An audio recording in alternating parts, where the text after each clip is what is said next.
Good morning, good morning, good morning, good afternoon, good evening. Alrighty kaibigan, kung saan ka mang sulok sa mundo ngayon kaibigan, I wish you well.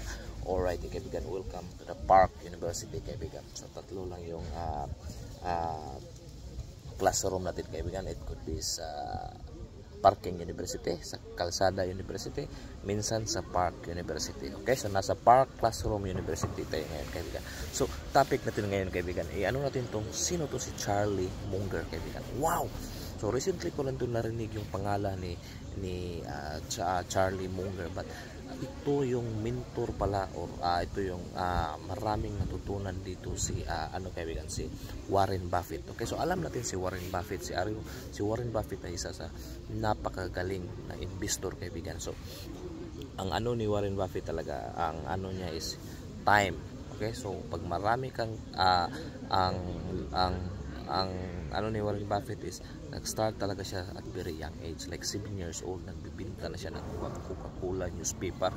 So nag-time yung niya kaibigan. So napaka yung time yung puhunan ni Warren Buffett, kaya na-mold siya at very young age. But sino ba tong si Charlie Munger kaibigan? So kasi mayroon marami din tayong matutunan dito ni Charlie Munger, kasi sabi ni Warren Buffett, si Charlie Munger ay isa sa napaka-smart na tao daw, at saka marami siyang natutunan dito. Parang mentor to ni Warren Buffett. So coincidence kaibigan, itong si Charlie Munger at si Warren Buffett nag-aaral sila at the same public school yata yun, sa lugar na yon. So matanda lang to si Charlie Munger yata ng 7 years old. So parang high school si Charlie Munger, nag high school na siya, year 1 or kindi pa lang si Warren Buffett. So anyway, so ano yung mga yung matutunan natin ni Charlie Munger? Wow.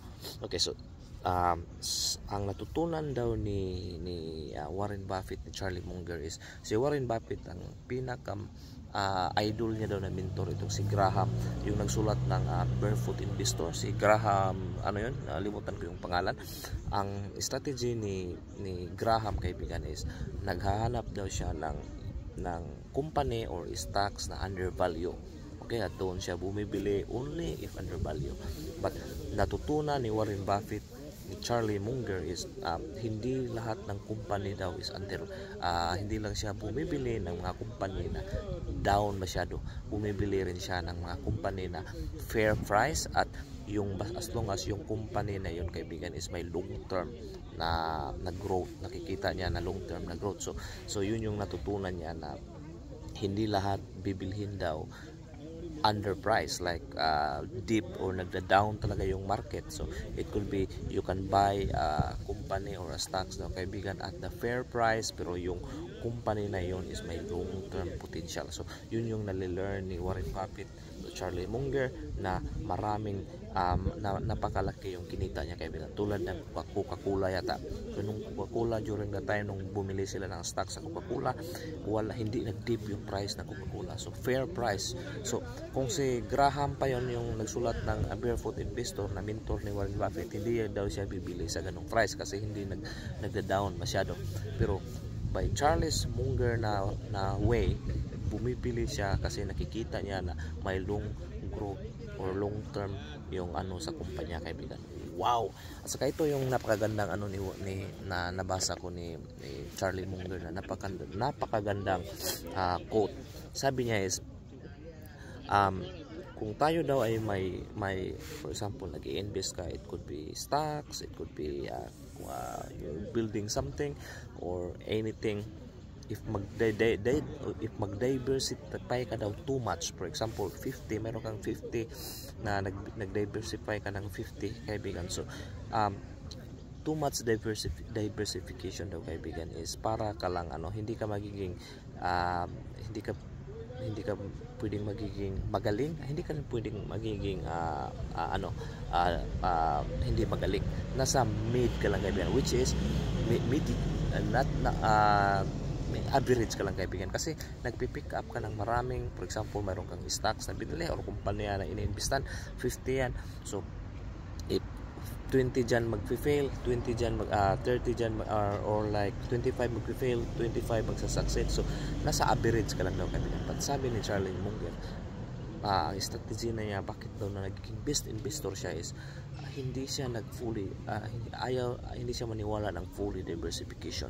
So parang ano daw yan kaibigan, so pag yung itlog sa isang basket kaibigan, pag marami kang itlog dyan kaibigan, hindi mo mamumonitor lahat ng itlog.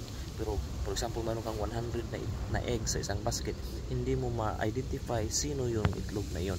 Okay, but kung mayroon ka daw 10 lang na itlog sa isang basket, mamumonitor mo kung saan yung itlog na yon, kita masyado yung itlog na yon. So yung point ni Charlie Munger is kung mag-invest ka daw kaibigan, too much diversification is not ayaw niya daw yun, kasi nga that's for average person. If you really want to excel in investing, sabi niya is you need to find a rare opportunity, and if you find a rare opportunity na if you think undervalue daw siya kaibigan, bet big.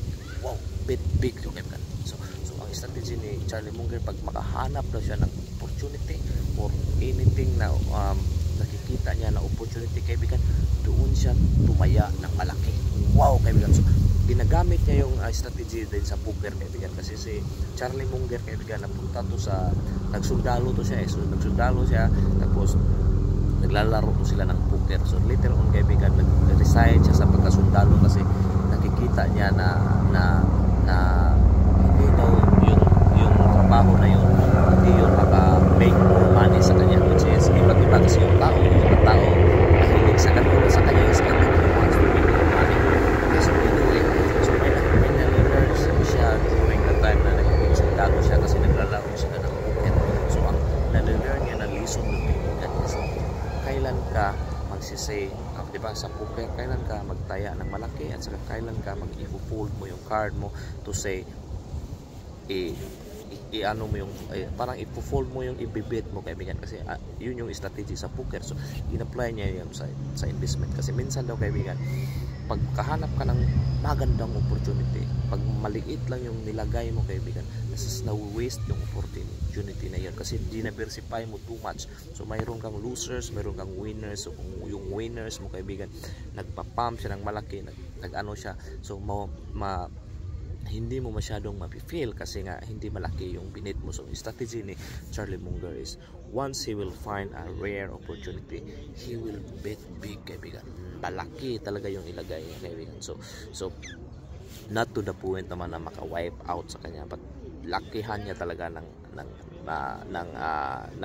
lagay. I think yung pinakaunang stocks nila is Coca-Cola yata yun. Coca-Cola, doon sila nag-ano ng malaki kasi nakikita nila yung value ng Coca-Cola. So anyway, so ang tapusin na dito kaibigan kasi mayroon na tayong katabi na nakaupo dito. So anyway, hopefully may natutunan tayo sa